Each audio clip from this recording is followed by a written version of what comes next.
It's crazy to say, but breeding season is upon us. Now, am I breeding my mares this week?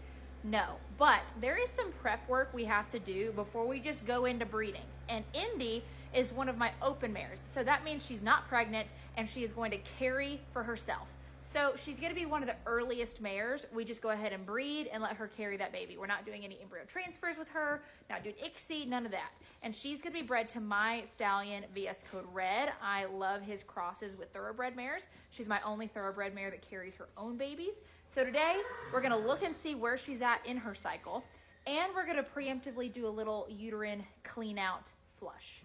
You pretty girl, I'm excited to see your baby next year, hopefully. You didn't want to have it last year. You wanted a little year off, so that means we're doing a rectal ultrasound. We're going to look all inside, make sure she doesn't have any fluid in her uterus, make sure she doesn't have any infection. Again, we are just going to preemptively do a flush and make sure she's all clean. And then we are also going to see what size her follicles are. Normally, when we breed a mare, her follicle is going to be 3.5 or over. They kind of usually will range between 3.5 and 5 before they go ahead and ovulate. So we're going to start monitoring, what size follicle she's building, if she's coming into season, which she should be due to the fact that we've kept her under lights. Kind of tricks their body into thinking that it's springtime and summertime by having them under lights for 16 hours per day. So the lights in her stall go off at like 11 o'clock at night every night so that she gets that extra daylight. So if she's not in heat, then we will probably kind of hold off on flushing and culturing until later. Well, we can't culture unless she's in heat. We'll still kind of like look and see where she's at in her cycle and then plan to check her again when we think she's in heat, and then go from there. Oh, she's in big time heat. That's amazing. Okay, so then we'll get to do everything we want to do today. We're measuring a follicle on her left. I'll go ahead and write this down so that we can kind of keep track of where she ovulates and how big of a follicle she ovulates on. That is 33. A 3.3, got it.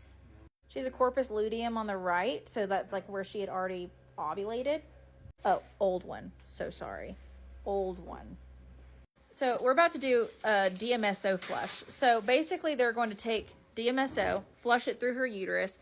It's going to be antibacterial, anti-inflammatory. It's also just going to be for cleansing, right? And so if she has any type of like infection, which we didn't see anything, she had like a little bit of free fluid, but like no real sign of infection. So we're going to do this wash, and then he's going to take a culture from her uterus, take it to the lab and see if anything grows and see if there's any infection.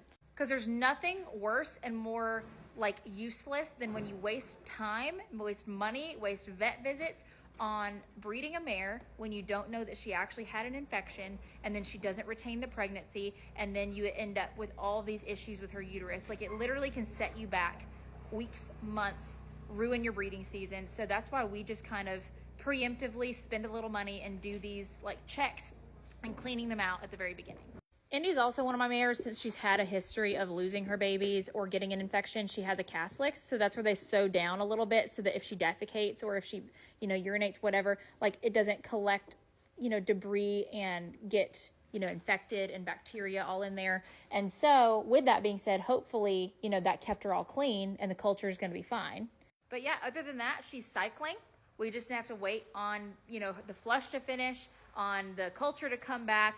And then on this next cycle, we might short cycle her to then breed her for the first time at the end of the month. So breeding season has begun, even though it's just kind of like the preemptive homework. But let me know if you have any questions.